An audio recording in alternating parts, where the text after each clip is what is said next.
Great, thanks, Matt. It's an exciting week for our club, having secured the signature of Shaq Moore. Obviously, it's been a long and well-documented process from when we first started to having Shaq in the door here now. And, we're delighted to have him here in market and to start his next chapter in his journey here with us here at Nashville SC. So to integrate Shaq into our team and, a key part of our plans for the summer window, it's certainly encouraging for us to be able to do that.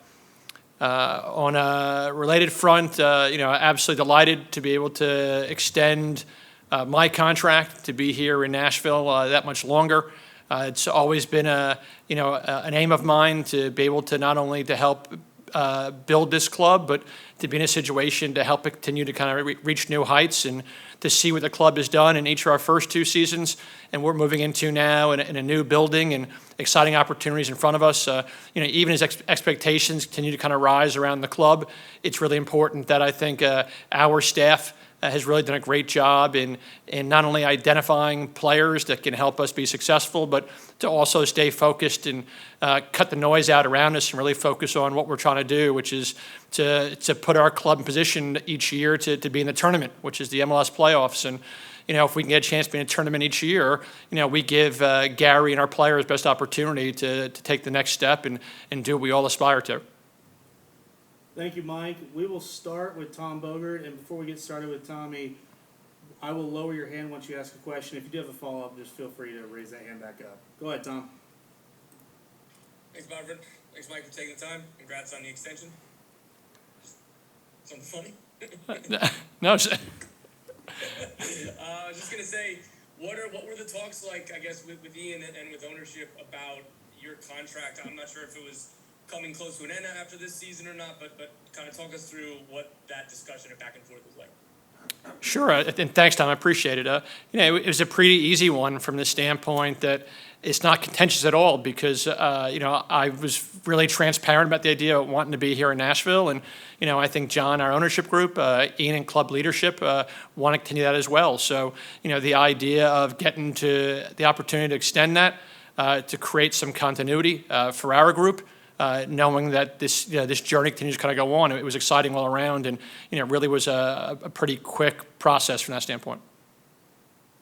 Thank you, Mike. Next we'll go to Tim Sullivan. Go ahead, Tim.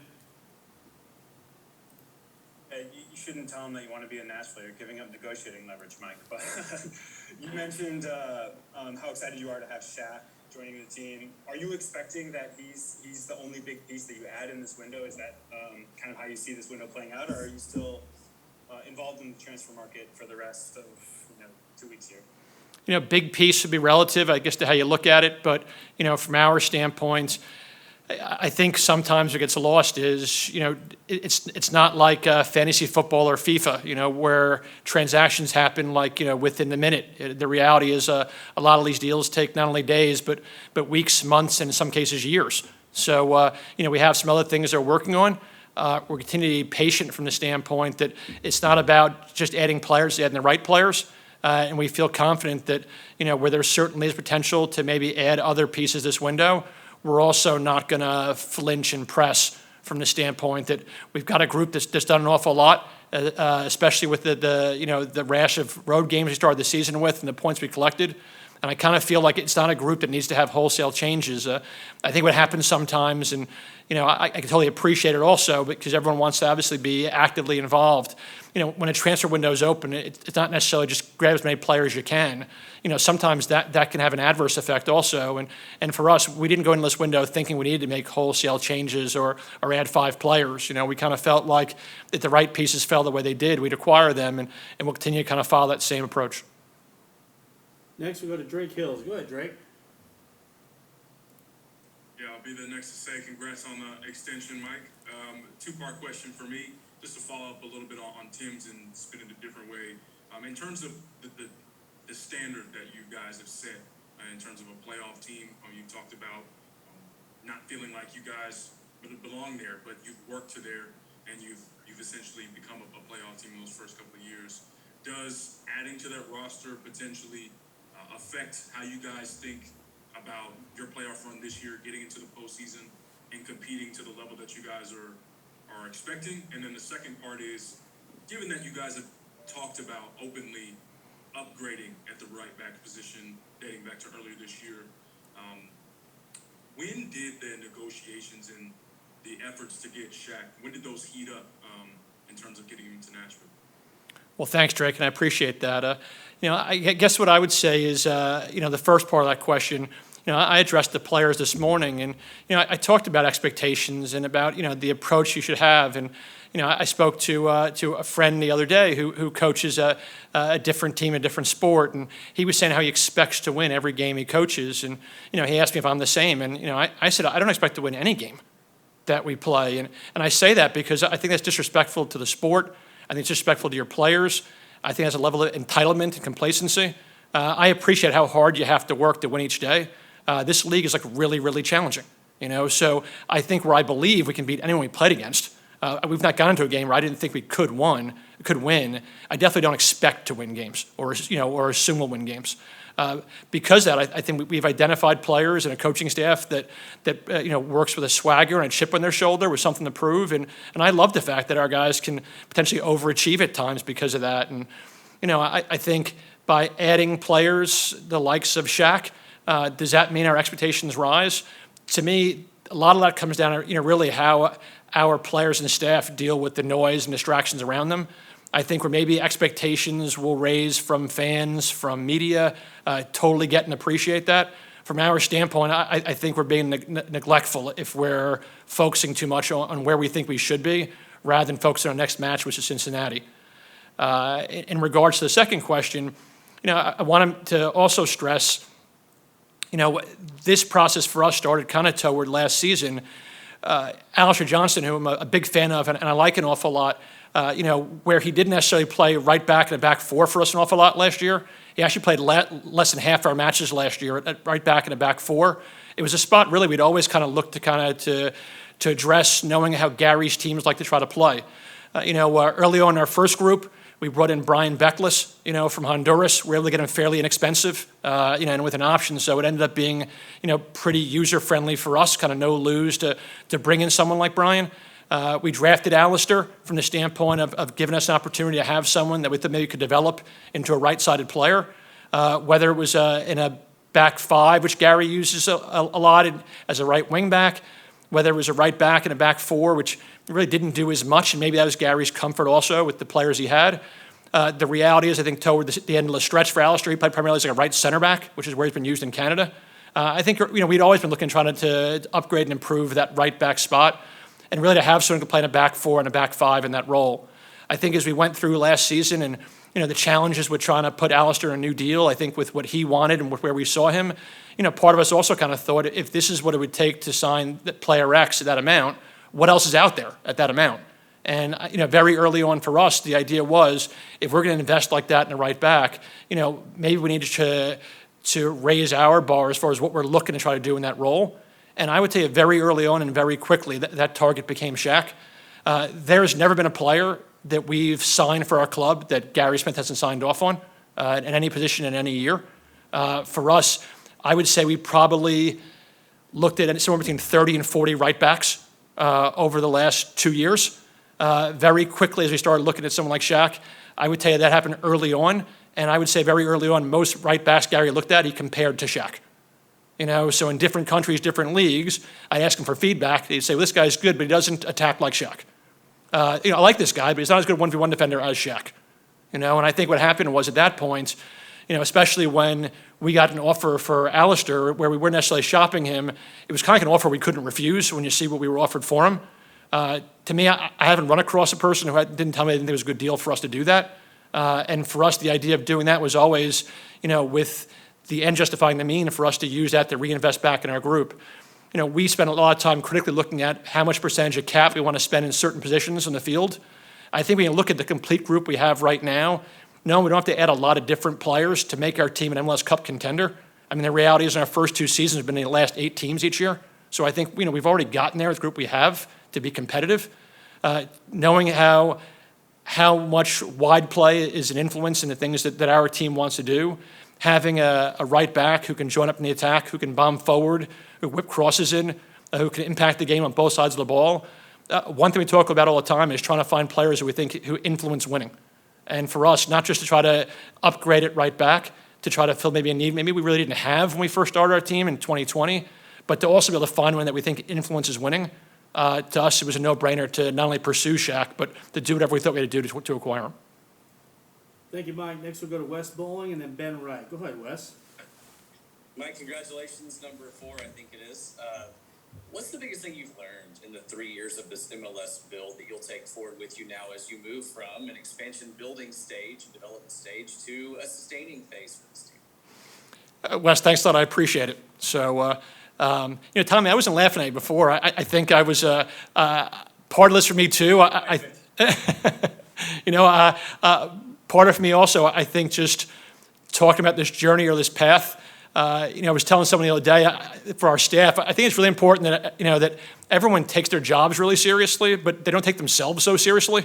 Part of me just thinks it's amazing to think we're talking about something like this, they even get a chance to do this. To me, totally humbled and appreciative, but way more comfortable talking about like Shaq or the window or other things. What I've learned along the way, I think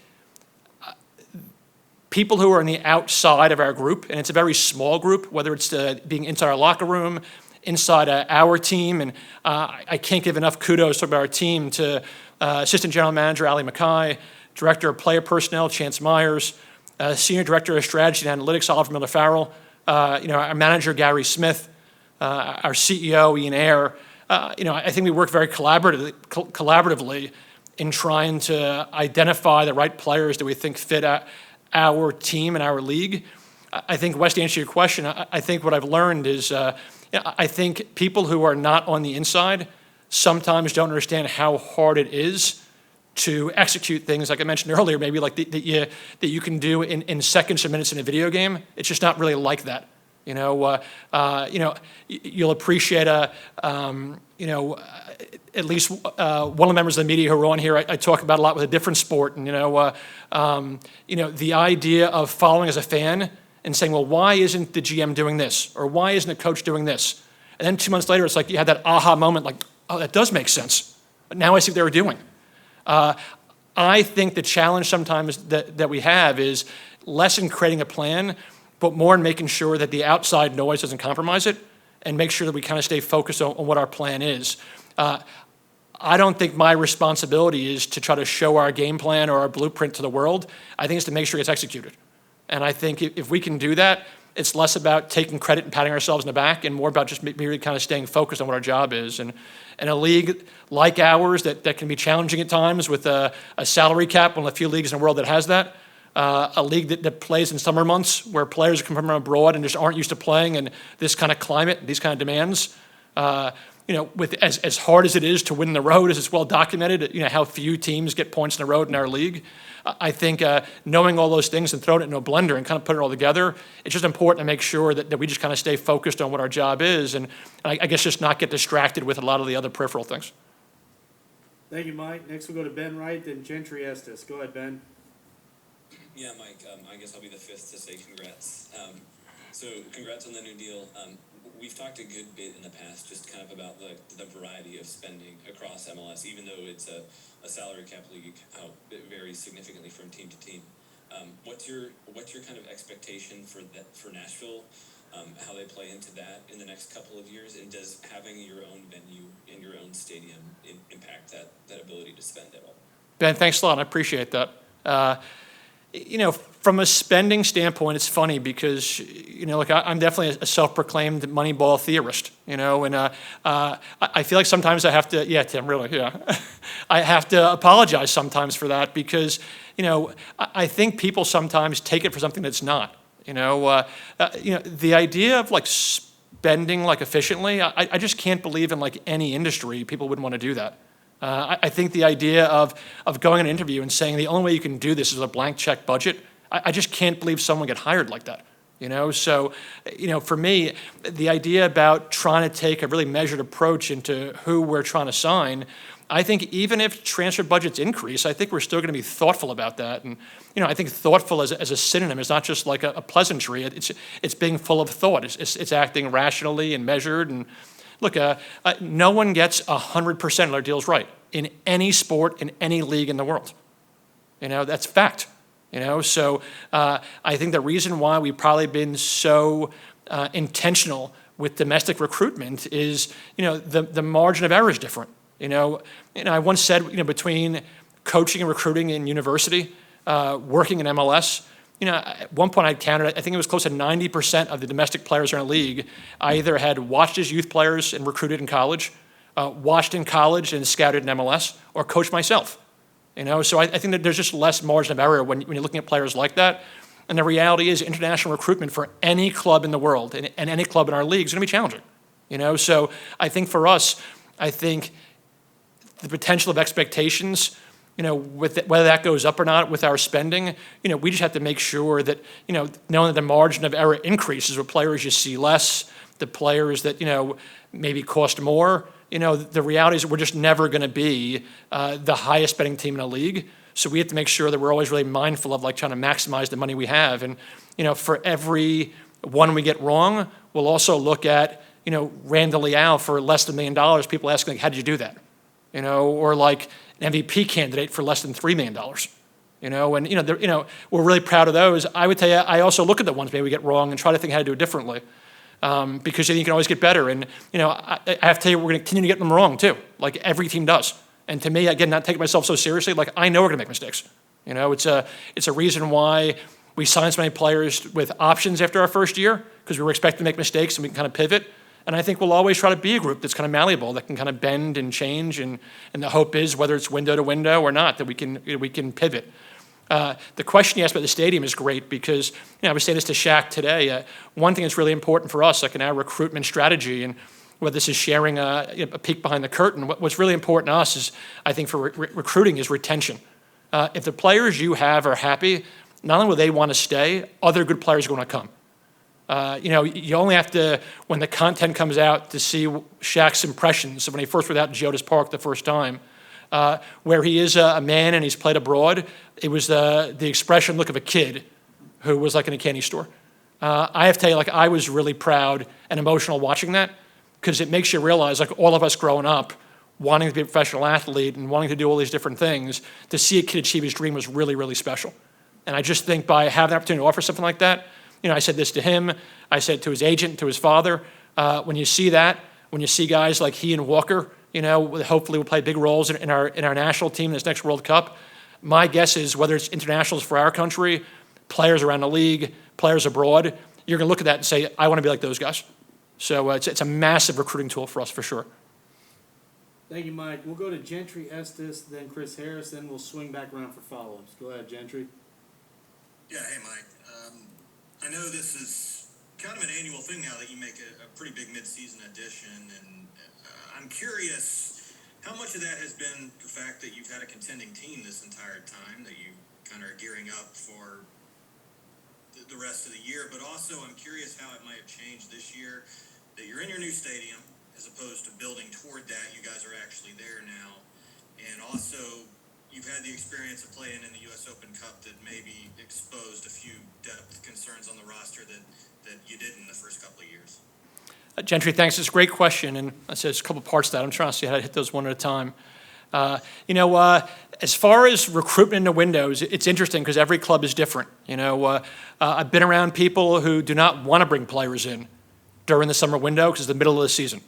Conversely, the reality is, our calendar is unique to most other leagues in the world. And, the summer window for most leagues in the world is like our winter window. It's like the off season, So the reality is there's just some players we're trying to pursue that just aren't available during the winter window. It was pretty well documented. We were trying to bring Shaq in January. We just couldn't get him loose that time because it was the middle of his season. So as much as we pushed and prodded, it just wasn't going to happen. So, I do think there are opportunities in the summer window with different players being available. Maybe it's different tax bracket of players available.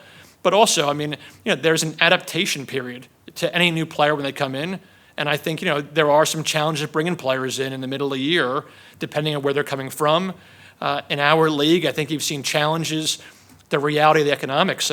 Most players from Europe, who are playing at top leagues can make significantly more money playing in those leagues. The reality of getting a Hani Mukhtar or a Shaq Moore in their prime age from Europe is very unique. The reality is there's a reason why our league's teams tend to recruit and dip their toe in the water in South America so often, because it's an easier opportunity to acquire better players and a price point more comparable to our league. And that's a fact. So I think there's risks you run by recruitment in the summer versus the winter or vice versa.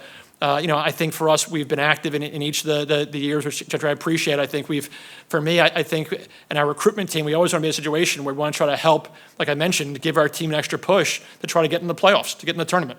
And I think what's unique about this year specifically is, as we get into year 3, there's just less holes or needs that we have in our group. So whether it's the percent of money we're going to invest in a certain role in the field, well, that's where our focus lies. And we kind of feel like, opposed to a team maybe like year 1 for us, where we're trying to add 30 players, I think we feel we don't have that many players we have to add to make this group. It's already a competitive one, but maybe to take it to the next step.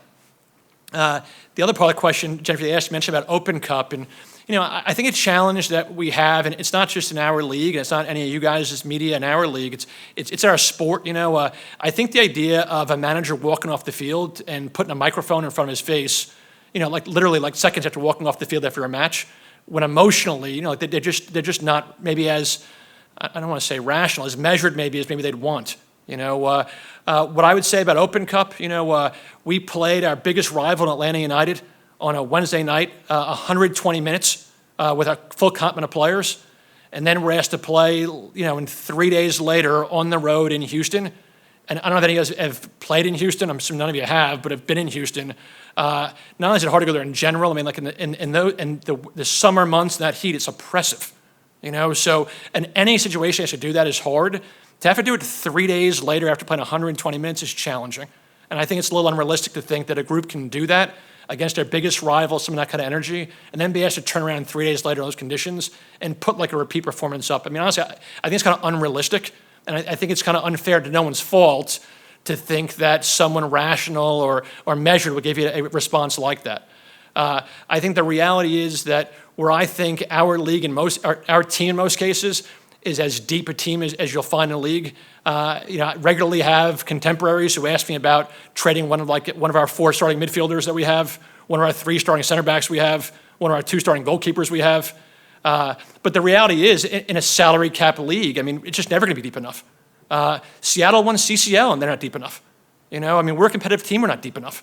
But I would say, but it's not in comparison to other teams in our league, because I think when you look around, I think we've got really good depth compared to the rest of the league. So I absolutely appreciate that. Open Cup absolutely stretches and stresses that like no other sport we have in our country, to have to play games like that in such short rest. I mean, look, this last week, we had to play 3 matches in a week. And you saw an awful performance by, all concerned in Charlotte, a tremendous performance 3 days later against Seattle, maybe mixed reviews 3 days later against LAFC. It's just, I think we have to be rational about it. And look, I'm as big a fan as it gets in other sports and other teams, but I also know fan is short for fanatic, you're kind of irrational. And I think it's just unrealistic to think that, you're going to be able to put together games in 3 days rest with all your best players playing all those minutes. I think especially with some of the miles some of our guys cover, guys like Sean Davis and Alex Mule, who are regularly among the league leaders in distance covered, I think it's unrealistic to think that's going to happen all the time. And to your point, I think Open Cup shows that. I don't know that it exposes it as much as I think it exposes the realities of our league and our sport also. Thank you, Mike. Next we go to Chris Harris and then Tom Bogert. Go ahead, Chris. Hey, Mike, congrats. And with regards to the contract, when you first got here, we talked about how excited you were just to grow something from the ground up. I'm curious over the last 3 years, and kind of with that in mind, how you've seen your role and maybe how you perform in your role evolve as the team has evolved and grown forward. It's been amazing to see what's happened in such a short period of time. And I look at guys like Ben and Tim who covered the USL version of this club, to think about a team that started really, as a vision or an idea of a couple people, and to see it grow into, a genuine threat in MLS. It's humbling, right? So I think where my role or job has changed, and, some of the questions been asked previously, I think from trying to build a team of 30 players you're trying to bring in, to maybe now sitting in a window, maybe looking at 1, maybe 2 pieces to go from like completing a roster to being an MLS Cup contender, it's been pretty cool. And, expectations rise around that. I think in year one, I mentioned, and if Wes Bowling is still on here, he had a reference recently, I talked about in year one, that my goal was when you watch our team play, you couldn't tell who the expansion team was, and who was the existing team. And I think, we more than accomplished that. And, I think as expectations grow around our group, I have very high expectations for myself, absolutely driven by the fear of failure. There's no question in my mind that I just don't believe we'll fail because we won't allow it to happen. But also, I appreciate expectations being high around our group. And, maybe I don't like that they're unrealistic at times. I also appreciate people who have high expectations are because they care about this team, they believe in it, they want to see it achieve. And maybe part of my job, which changed, has gone from trying to be like P.T. Barnum and trying to drum up people talking about our team, promoting our team, to maybe trying to like lessen expectations around us also. I also, a firm believer in like under-promising and over-delivering, and not as a cliche, but like legitimately. I think, sometimes, the disease of more can really it can damage a group. And I think for us, in some ways, maybe rather than trying to convince people they're capable or convince fans we're special, probably as we've gone from year one to year three, is probably more about trying to temper expectations outside of our group. Go ahead, Tom. But to change the subject a little bit, but just kind of a topic around the league right now. When you look at Brendan Aronson going for another transfer and the sell-on clause, now Chris Richards for Dallas and the sell-on clause. I just kind of wanted to get your thoughts of that trend across the league and how integral kind of those are to deals outgoing, whether it's within the league or outside of the league. Tom, it's an interesting question because, that's one thing I hear sometimes also. Well, this league's a selling league, right? This league's a buying league. I think any league that's a good league is a selling league, right? I mean, I think as you look at MLS 3.0, I think it's the responsibility of a good ownership group, of a good collection of owners in a league to create a product where your players are in such demand that, that they can be sold on and turn a profit in that. And I think anybody doesn't think that's a sole function of the academy that they have at their club is either naive, doesn't understand, or they're being neglectful and not being truthful. The reality is the reason you have an academy is to feed your first team and eventually be able to sell players off. And, I think there are some clubs that have more fertile territories. When you look at the success they've had and record they've had about selling players on, there are some that have less. I am eager and anticipate the idea of being able to sign future homegrowns from our academy to our first team. But for sure, it's a slow roll in a process. And I think even when we start signing guys, I think it's going to be a while before we're developing players that we think we can eventually sell on, to generate revenue off of them. But I think it's an important part, not only for our league, but for all leagues. I think it's been great to see the success that some of our clubs have done, in being able to sell players off. And I think the challenge you always run into is how can you sell players while maintain being competitive as a team? And I think a lot comes down to holistically, culturally, who you want to be as a club. And I think for us, just as we've been kind of strategic and thoughtful all the way along about building our roster, it'll be similar from the standpoint of trying to develop players that'll turn a profit for our club and be able to generate revenue without compromising the integrity of what we're trying to do on the field. Tim Sullivan, you're on with Mike Jacobs. Yeah, between you and Tom, I don't think I've ever heard two Knicks fans so positive about Shaq before, but looking at how this deal came about, my understanding is his contract with Tenerife ran through 2024. Transfer fee, I assume. Do you expect the deal overall to be a TAM signing? I know you currently have 3 designated players on the books. Is your expectation that that's the mechanism that you're using? Tim, it's funny. My girlfriend now makes a funny face when she sees that Tom texts me and it's not about the Knicks. She's like, wait a second, he's a soccer writer? The deal for Shaq, the reality is when you look at the combination of a budget number, right, that's their base salary, fees like agent fees, but it's also their transfer fee, right? So the budget number a player has is very different than their base salary, right? The base salary is part of the budget number.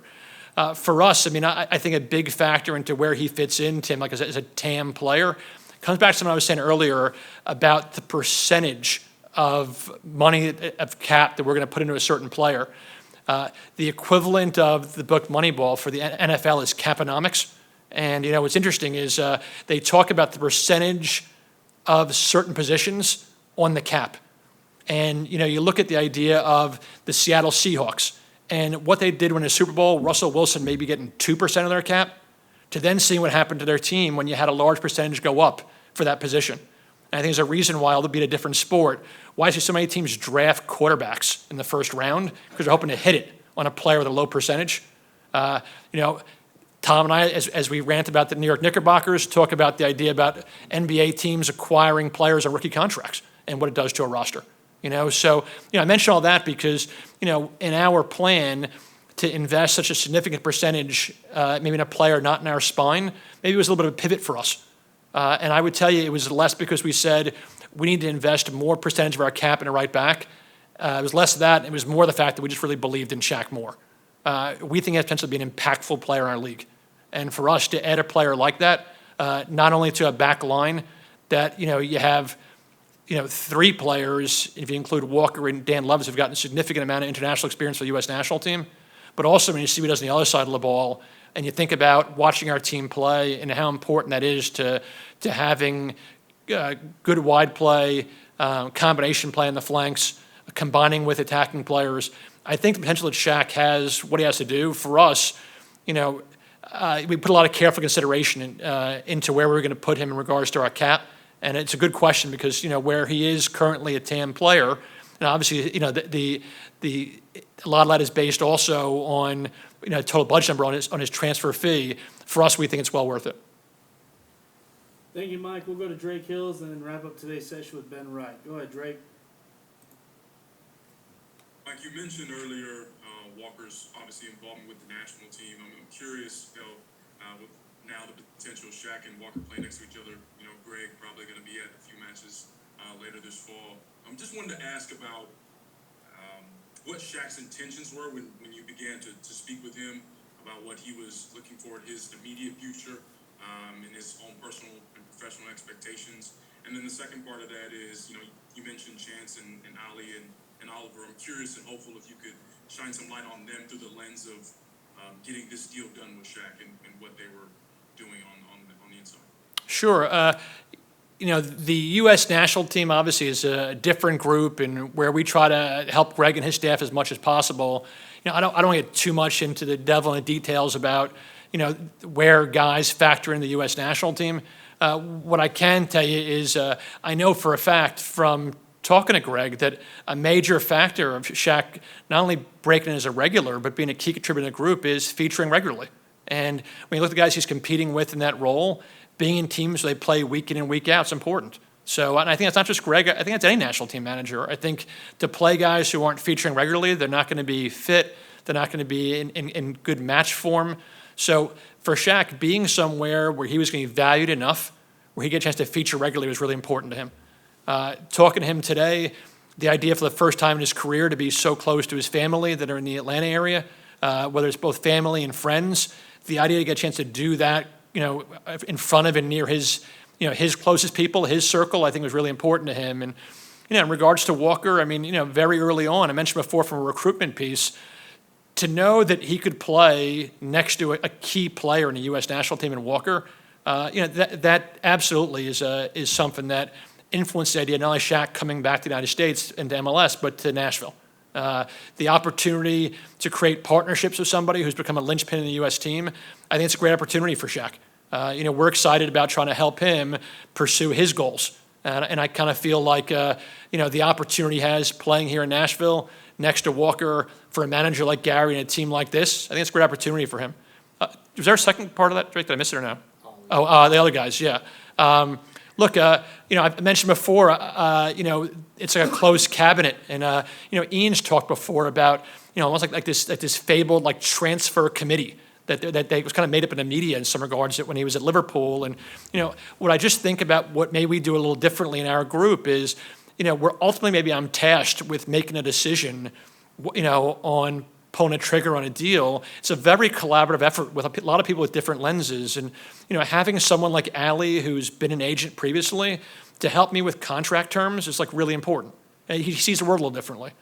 Having someone like Chance Myers, who's as decorated a player in the same role Shaq plays, it's pretty important because when he tells me this is an important attribute to have as a right back, he just knows more than anybody else, specifically with that.